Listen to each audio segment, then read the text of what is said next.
Olá, boa tarde. Começa agora o JTV UFMA. Vamos aos destaques de hoje. Exposição em tempos de Guarnicê destaca a força da cultura maranhense e a inspiração das tradições juninas na arte contemporânea. No último episódio da série de reportagens Instrumentos do São João Maranhense, destaque para o tambor de crioula e a caixa do divino, que revelam a força da ancestralidade e nossos festejos juninos. Copa do Mundo, no quadro É Gol, o jornalista Paulo Pellegrini analisa os confrontos decisivos deste fim de semana. E confira ainda uma entrevista com Guilherme Soares, fundador da plataforma Guia Negro. E veja também as dicas para você curtir o fim de semana. Nosso telejornal está no ar.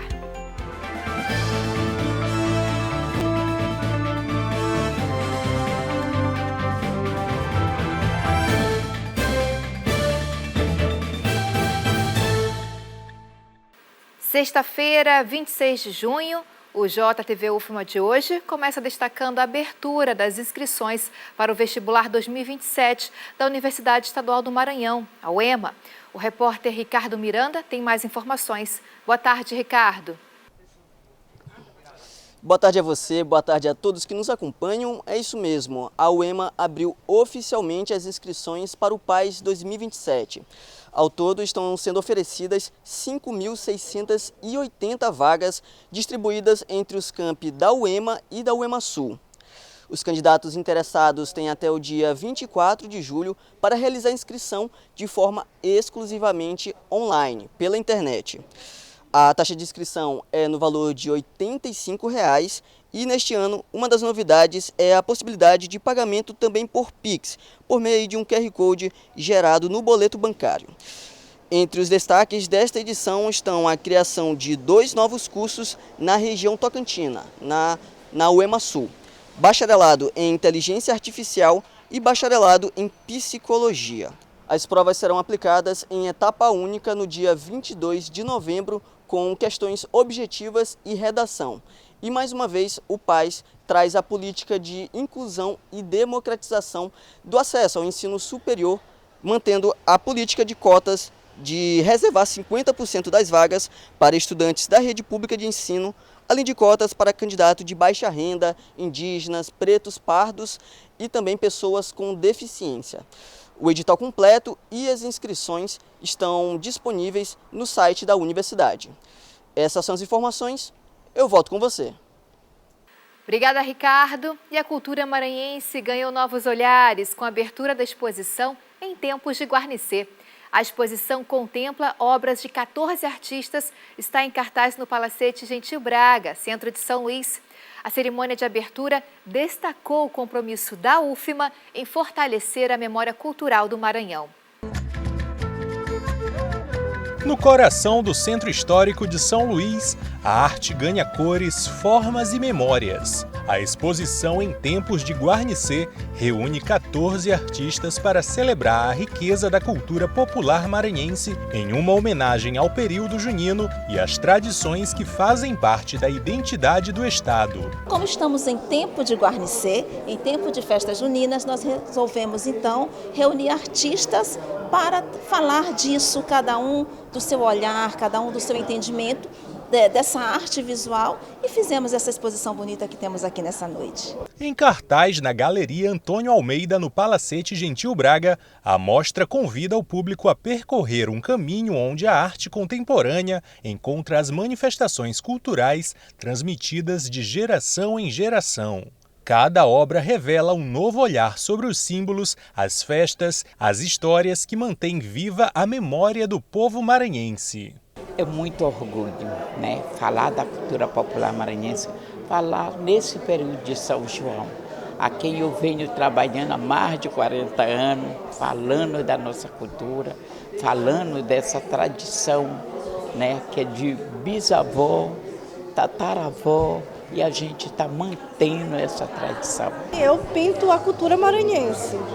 tanto na pintura quanto na escultura, na cerâmica também. É meu tema, eu sou apaixonada por São Luís, né?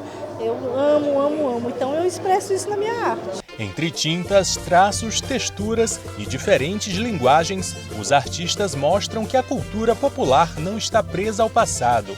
Ela se reinventa, dialoga com o presente e segue inspirando novas formas de expressão. A cultura do Maranhão é muita cor, muito colorido, muita alegria, né?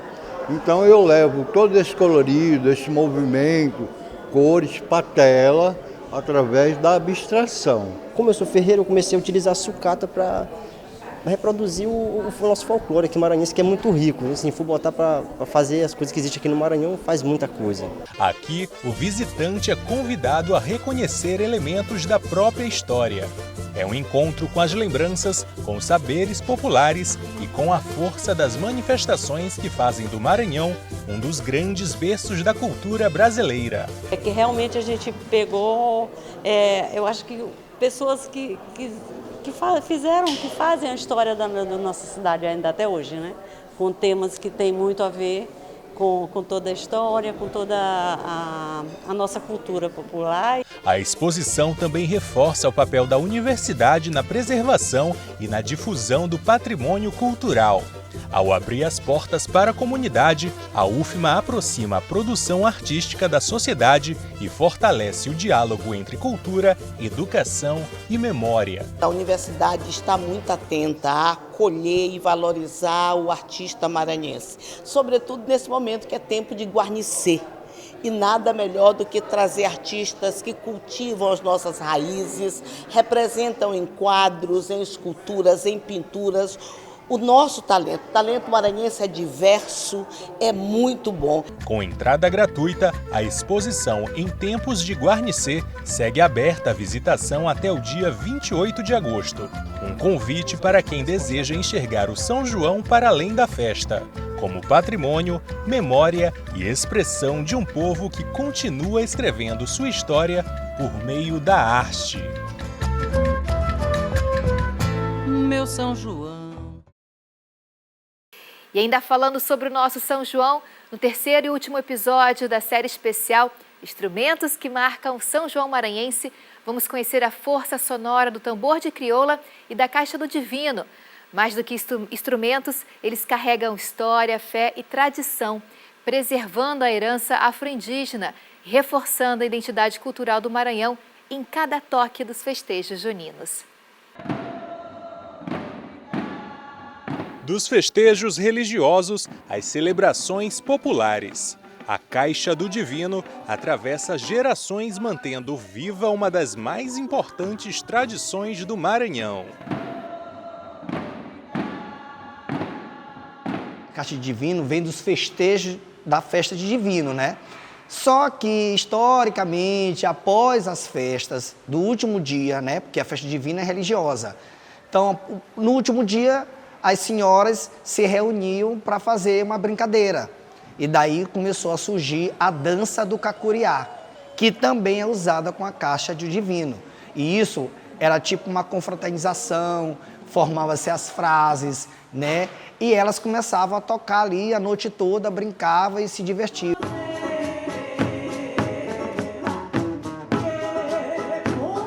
Construída artesanalmente, a caixa produz um som delicado que convida a dança e a celebração. A gente usa 2 baquetas ou 2 paus de madeira e aí a gente posiciona aqui, esse lado aqui, né? Fica nesse formato e aqui. E aí a gente vai fazendo as acentuações da dança.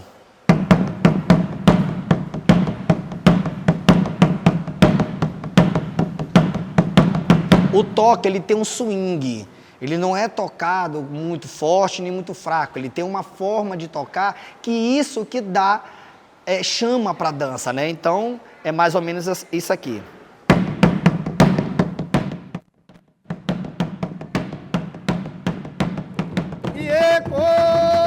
Outra expressão marcante da cultura maranhense é o tambor de crioula. Uma manifestação que une música, dança e devoção. Então o tambor de crioula é um é um ritmo singular que só tem no Maranhão, né? Então, foi herdado também pela África, começou pela Baixada também, sempre agradecendo a África e os negros, né? Que era uma forma de expressar a sua diversão, a sua diversidade, a sua brincadeira, o seu canto naqueles momentos de lazer ou até mesmo de uma forma de protesto. A sonoridade do tambor de crioula é construída por 3 tambores, cada um com uma função específica dentro da roda. Cada um aqui tem sua importância. Esse aqui é o socador, que é o que puxa junto com a toada, né? Com o cantador, que ele que dá o andamento, da toada, certo? Que a gente chama, as músicas que a gente chama quando puxa é toada, certo? Nós temos aqui o crivador, que é a resposta do socador aqui, né? Então ele começa tatum, tatum, tatum, e ele vem dando a resposta para ele. É tocado com essa parte da mão, que a gente fala de slap, né? Que é o som mais agudinho.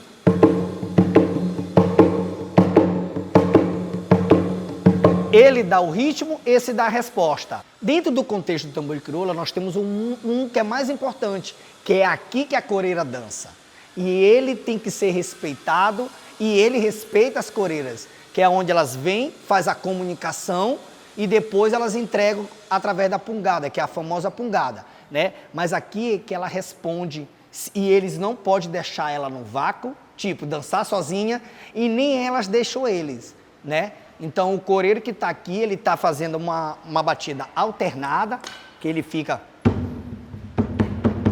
E ela está dentro dessa batida. Então, o tambor grande, que a gente chama, na mina a gente chama tambor da mata, mas aqui a gente chama de tambor grande, ele que é um dos principais no tambor de crioula, porque ele que faz a comunicação com a pungada. Da forma como ele toca, ela vem para cima. E eles não podem ficar sozinhos. É um se comunicando com o outro. Essa é a importância desses 3 tambores. Pareia de tambor de crioula, que é uma grande importância que a gente tem em São Luís do Maranhão, né? Esse é um ritmo único, é um ritmo gostoso, né? Que fica ali aquela roda, vem as palmas da mão e todo mundo participa. Seja no Bumba Meu Boi, no Cacuriá, na Festa do Divino ou no tambor de crioula, cada instrumento carrega uma história. Juntos, eles formam a trilha sonora de um São João que é único no Brasil. Um patrimônio vivo que continua ecoando de geração em geração no compasso da cultura maranhense.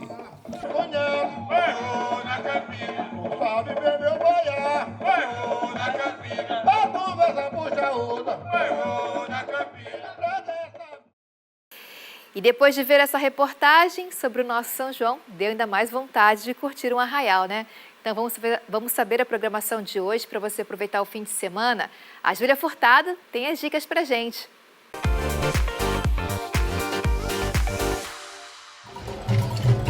Chegamos ao último fim de semana de junho, mas o nosso São João continua com força total. Neste sábado, a Praça Maria Aragão recebe uma programação daquelas para fechar junho com chave de ouro. A noite começa com a força da nossa cultura popular. Tem boi melodia, lelê de São Simão e o tradicional boi de Pindaré. E depois um encontro que promete emocionar o público. Raimundo Fagner recebe Zé Cabaleiro em um show repleto de sucessos, memórias e canções que marcaram gerações. E como todo grande encerramento merece um grande final, Amado Batista sobe ao palco para fazer o público cantar junto em celebração a mais uma noite especial de São João.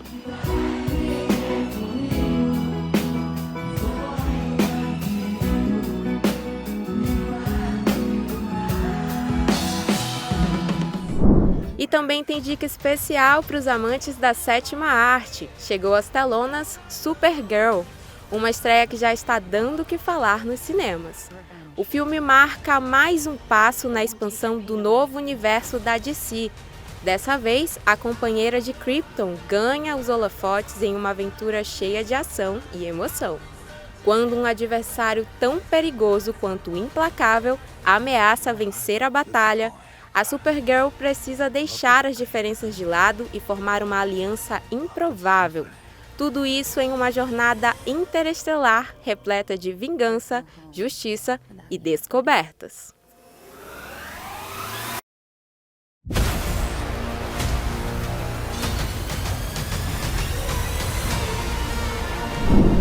E claro que não pode faltar o tradicional Largo de Santo Antônio. A programação do sábado começa com o Cacuriá Mirim e o Denê, mostrando que a tradição segue firme nas novas gerações. Depois tem o tambor de crioula de Mestre Felipe e a noite segue com o Cacuriá Assacana e Boi de Leonardo. Para fechar com chave de ouro tem o Cacuriá Balaio de Rosas, para não deixar ninguém ficar parado.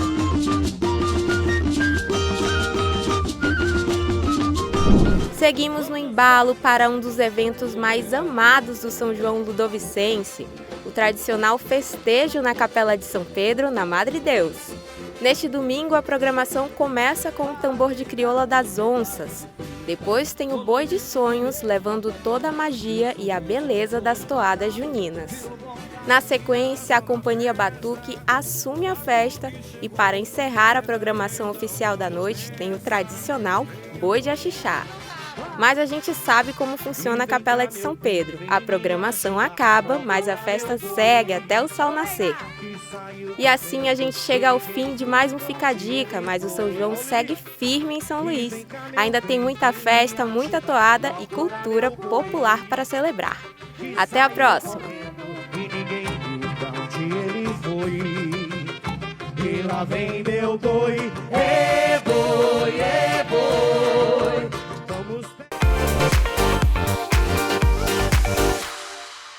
Agora é hora de falar sobre Copa do Mundo, com o quadro É Gol!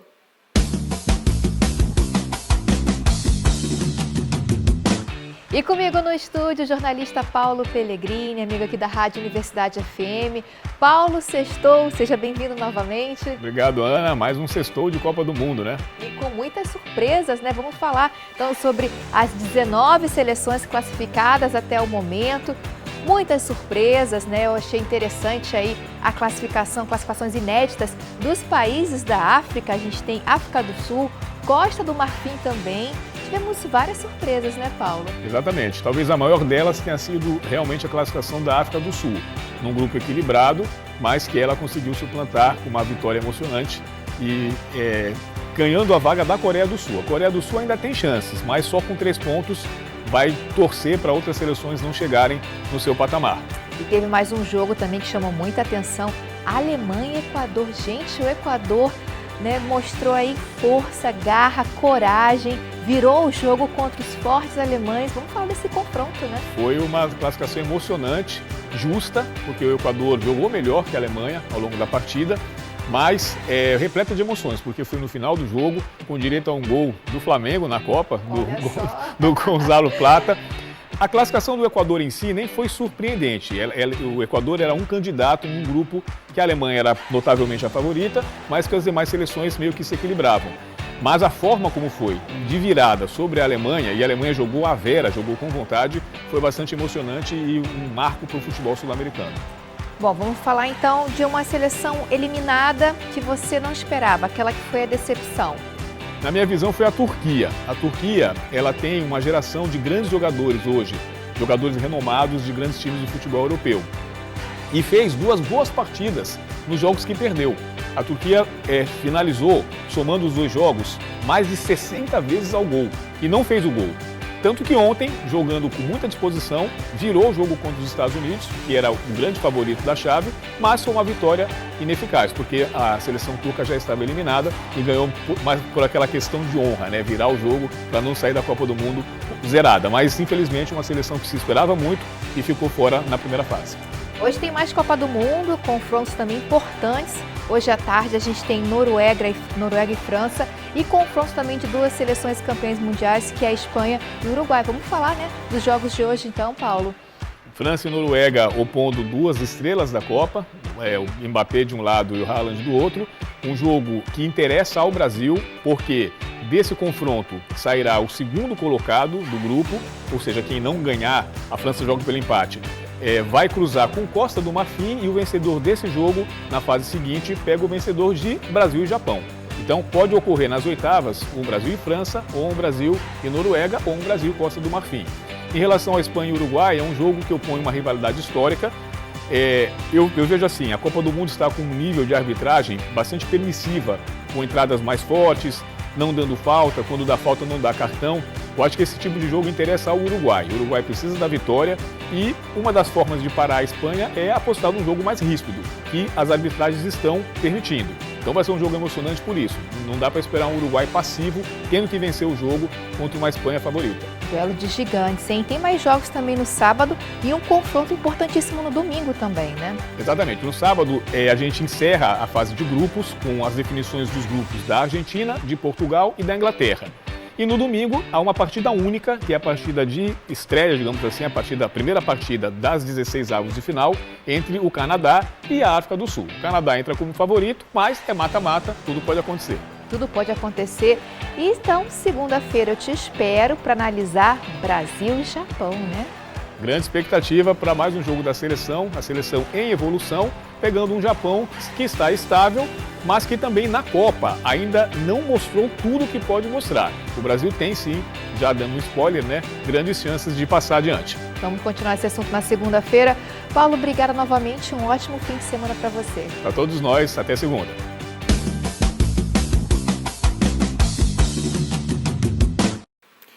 E agora tem mais entrevista no JTV. A jornalista Luísa Rabelo recebe o escritor e jornalista Guilherme Soares, fundador da plataforma Guia Negro, uma plataforma de afroturismo que realiza experiências turísticas em diversas cidades brasileiras.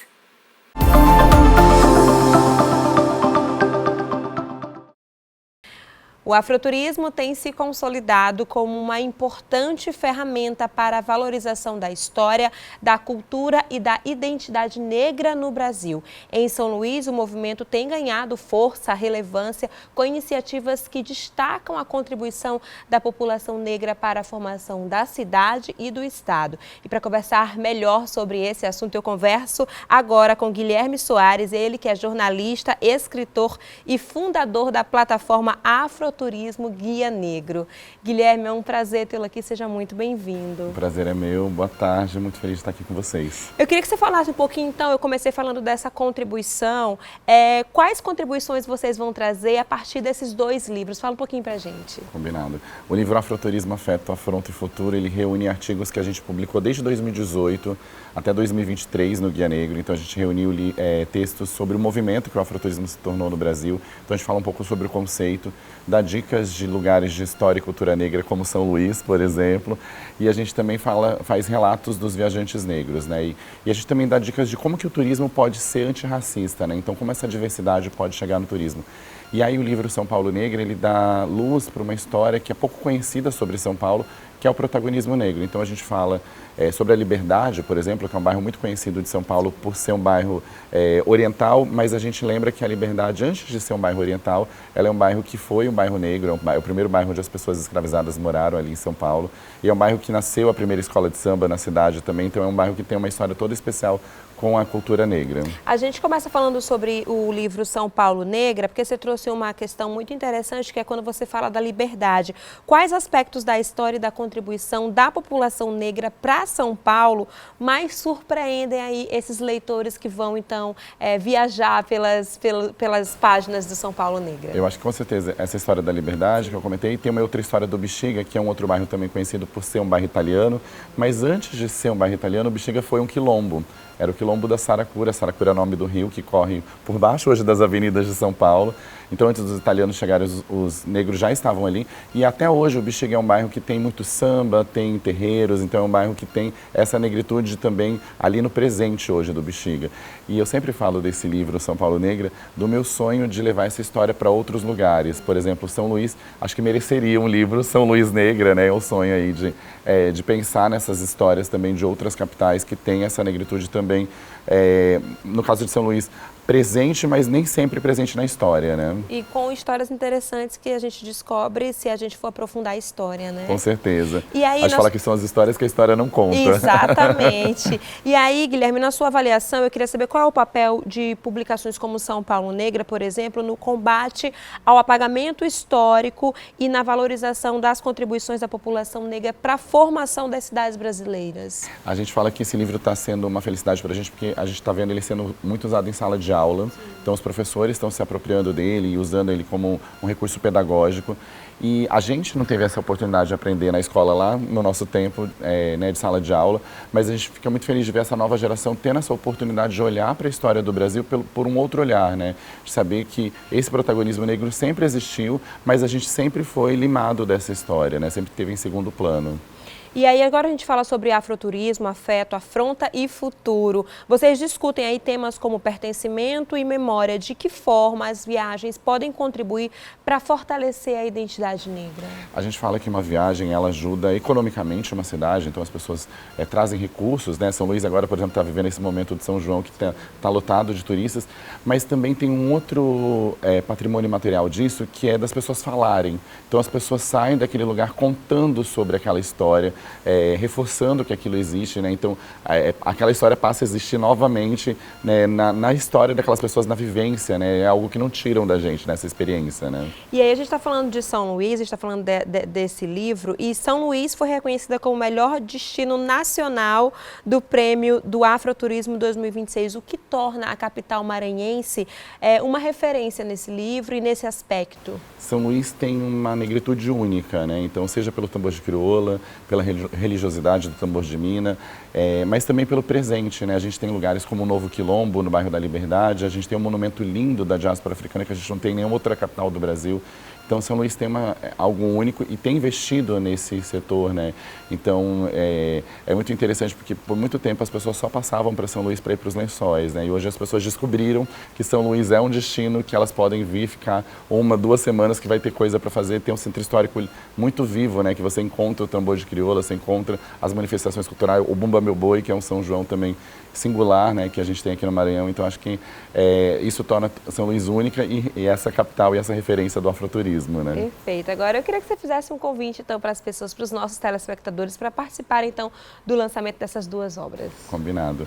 O lançamento vai ser na Desalinho, que é um ateliê que fica na rua Santo Antônio, 196, ali no Centro Histórico. Vai ser no sábado, dia 27 de junho, a partir das 17 horas. Eu espero vocês. A gente deseja muito sucesso. Obrigada por colaborar com a gente para essa discussão. Obrigado a vocês pelo convite e viva o afroturismo. Viva! Eu conversei com Guilherme Soares, ele que é jornalista, escritor e fundador da plataforma de afroturismo Guia Negro. Com essas informações eu volto com você no estúdio. Obrigada, Lisa. Obrigada ao Guilherme Soares. Parabéns pelo trabalho. E o nosso telejornal termina por aqui, mas você pode rever nossas reportagens e entrevistas no EduPlay, YouTube e Instagram da TV UFMA. E como hoje sextou, vamos terminar o programa com música, ao som do cantor César Nascimento, que neste domingo participa do projeto Matraca Roots, no Casarão Beira do Mar. Um ótimo fim de semana para você.